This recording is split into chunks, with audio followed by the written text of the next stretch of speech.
braised chicken and red potatoes in tarragon broth.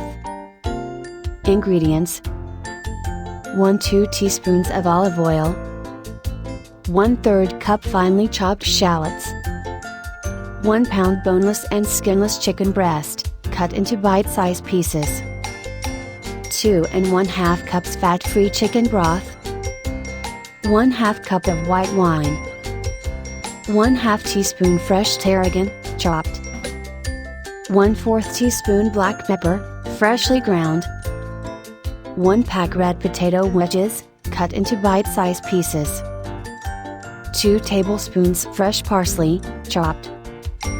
Directions: in a large saucepan, heat oil over medium-high heat.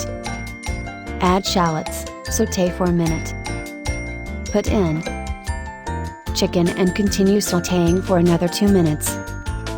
Add the broth, wine, tarragon, salt, and pepper.